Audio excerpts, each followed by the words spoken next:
Quand je prends la tête du RAID, donc en mai 2013, le RAID, effectivement, est une unité qui existe depuis déjà quelques années, presque 30 ans, et c'est une unité très spécialisée, qui va là où personne d'autre ne va.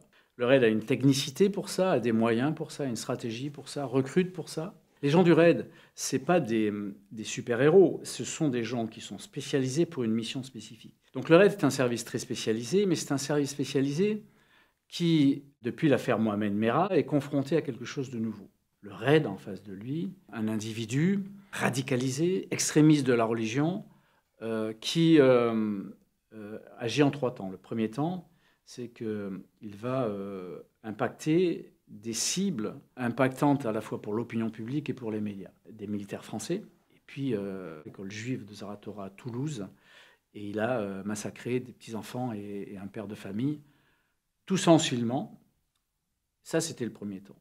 Le deuxième temps, il se retranche, mais il se retranche sans essayer de partir. Et le troisième temps, qui n'était pas connu à l'époque, mais qu'on connaît bien maintenant, c'est que, en fait, son but final, son but ultime, et le but ultime de tous ces radicalisés-là et ces djihadistes, c'est de rechercher la mort les armes à la main.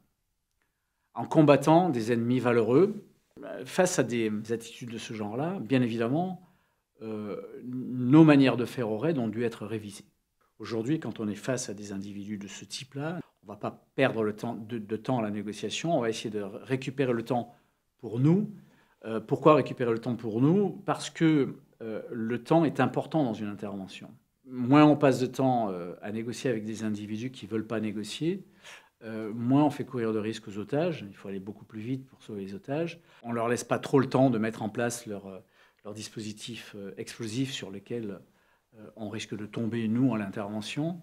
Et puis surtout, on ne leur laisse pas le temps de se mettre en scène sur les réseaux sociaux ou sur les chaînes d'information continue. Donc il a fallu accélérer. Et pour accélérer, on n'a plus négocié. La stratégie du moment, c'est d'aller le plus vite possible, de ne pas négocier et de transformer la négociation en contact pour récupérer des éléments d'intervention.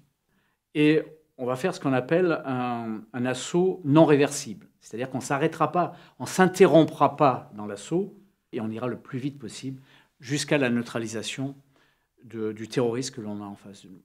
Ça veut dire que si on a des blessés, il va falloir les enjamber pour continuer notre action. Ça veut dire qu'en aucun cas, on a le droit d'interrompre notre action. Et pourquoi on n'a pas le droit d'interrompre notre action au RAID, dans ce cas précis?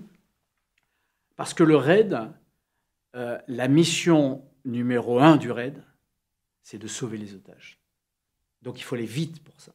La mission numéro 2 du RAID, c'est de sauver les otages. Et la mission numéro 3 du RAID, c'est de sauver les otages. Et pour le chef du RAID, si possible, après cette mission-là, c'est de ramener tout le monde chez lui. Tous les opérateurs et les opératrices à la maison en bonne santé. Et ça, c'est quelque chose de pesant. Mais ça ne peut passer qu'après.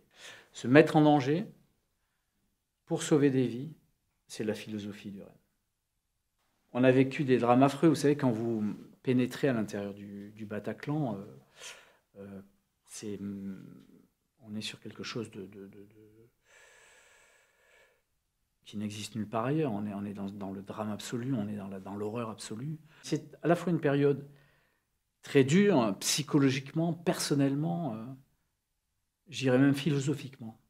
Mais c'est une période aussi qui a été exceptionnelle. Parce que j'avais autour de moi une équipe formidable, parce que dans l'action, on se resserrait, parce qu'on a vécu certes des drames affreux, mais des choses extraordinaires ensemble. Et exceptionnel aussi pour le RAID, parce que quand on allait sur l'hypercachère, j'étais dans mon véhicule, la circulation était bloquée, et je suis descendu, j'avais un chauffeur, donc je suis descendu avec mon commandant opérationnel avec moi, et on a tapé aux vitres des voitures pour qu'elles nous laissent passer et tout.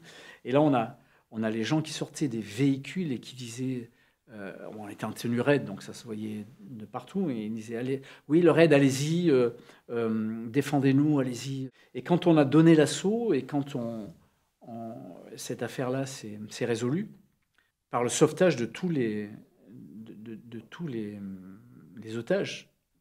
Alors bien sûr, je n'oublie pas les 4 otages qui ont été tués avant notre intervention, avant que nous arrivions sur place. Quand on a résolu donc cette affaire-là, d'abord nous on a ressenti une grande fierté, mais l'image du raid, c'est devenu un emblème qui a rassuré les Français à cette époque. Parce que le raid avait non seulement sauvé des vies, et ça a rassuré les gens. Le raid, quand il est rentré à l'Hypercacher, quand il est rentré au Bataclan, quand il est intervenu un peu partout à Magnanville, il n'est pas venu que pour sauver les otages. Il est venu aussi pour défendre les valeurs de notre société, de notre République. Pour dire, on continuera à faire des spectacles dans des lieux fermés, il n'est pas question de s'interrompre. Et le raid est là pour vous protéger. C'est ça qui est devenu un emblème. Le patron du raid, c'est quelqu'un qui a plusieurs rôles, qui est multitâche. Il est patron d'une grosse entreprise. Le raid, aujourd'hui, c'est presque 600 opérateurs de terrain, plus 200 personnes qui travaillent sur l'administratif. Donc c'est une grosse entreprise, il est chef d'entreprise. Et en tant que chef d'entreprise, il doit gérer les problèmes humains, il doit gérer les mutations, il doit gérer le recrutement, il doit gérer la recherche et développement, il doit gérer les budgets. C'est aussi un chef de guerre. Quand vous partez sur des opérations importantes, vous êtes à la tête, vous êtes patron du raid, vous êtes à la tête de vos effectifs. Et c'est vous qui prenez en place la stratégie de terrain. Stratégie de terrain qu'on a travaillé auparavant. C'est pas de l'improvisation totale. Mais vous êtes aussi le patron de ces hommes et les femmes qui sont sous vos ordres et dont vous avez la responsabilité. Et ça, je peux vous garantir que la peur d'en perdre un ou plusieurs au combat, ça c'est quelque chose de terrible. Vous avez peur de perdre des gens au combat. Et vous n'êtes soulagé de ça, en tout cas pour ce qui me concerne moi, que quand vous partez du raid. À mon départ du raid, mon gros chagrin de partir du raid a été compensé par ce soulagement que j'avais perdu personne au combat. J'avais eu des blessés qui s'en étaient bien remis, mais j'avais perdu personne au combat et je n'avais plus cette responsabilité. Patron du raid, c'est pas comme être patron d'un autre service de police. L'assaut de l'Hypercacher. Ce jour-là, nous, le raid, la BRI, les autres unités, nous avons contribué à sauver 26 vies. Et moi, j'ai une grande satisfaction de ça parce que on a appliqué les stratégies qu'on avait définies auparavant. Nos opérateurs étaient là pour, eux, appliquer leur expertise. Ce sont les experts. Ils l'ont fait du mieux possible. Ça s'est bien déroulé. Et on a réussi notre mission totalement.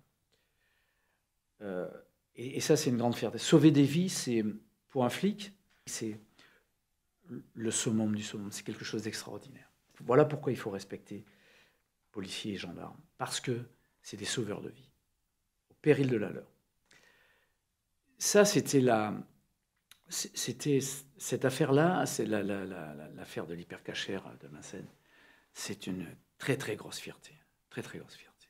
Par contre, quelque chose qui reste marqué au fer rouge, c'est évidemment ce qui s'est passé au Bataclan.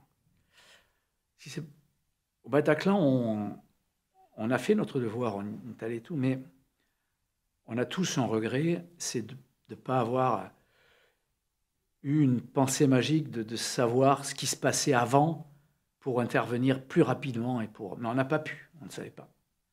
On a fait le job, mais on a ancré dans notre tête ce regret-là, c'est de ne pas avoir été magicien et d'arriver avant, d'interrompre ça avant. Aujourd'hui, le RAID a évolué aussi dans ses structures et doit s'adapter et travailler sur tous ces scénarios, mais il doit aussi être plus rapidement mobilisable. Et pour ce faire, le RAID s'est transformé. En 2015, j'ai récupéré les GIPN, les groupes d'intervention de la police nationale, métropolitains, que j'ai transformés en antennes RAID qui peuvent intervenir beaucoup plus rapidement que le RAID central, si le RAID central se projetait. Et puis, Le mouvement s'est continué avec mon successeur après, avec les GIPN d'Outre-mer qui sont transformés en antennes RAID d'Outre-mer, la création d'antennes RAID d'Outre-mer, etc., etc.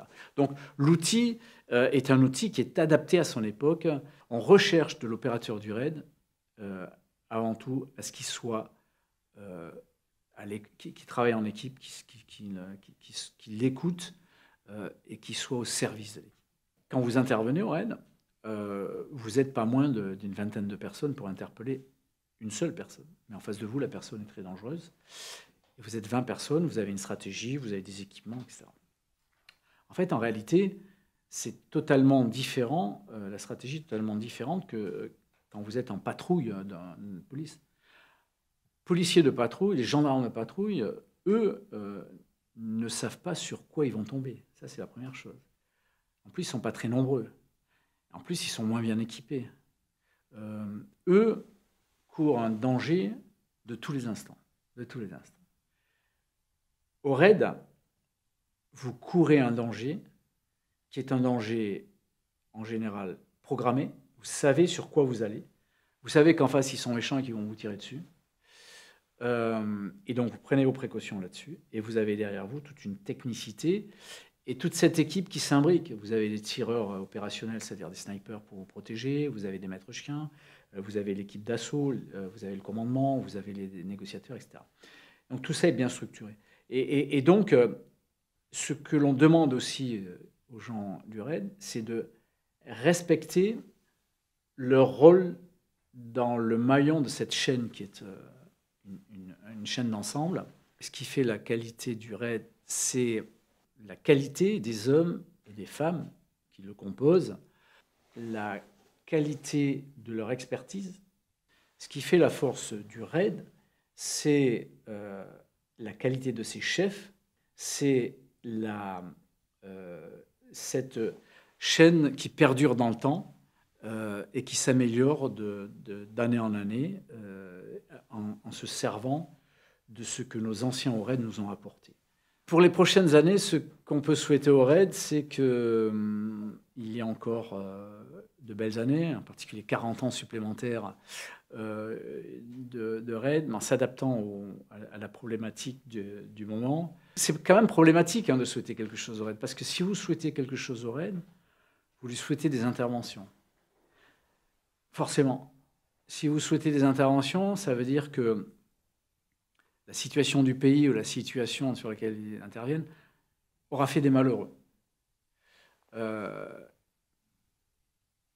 Donc, c'est difficile. Mais je souhaite quand même au RAID de très belles interventions et de sauver le plus de vies possible, parce que c'est pour ça qu'il a été créé. Joyeux anniversaire pour le RAID.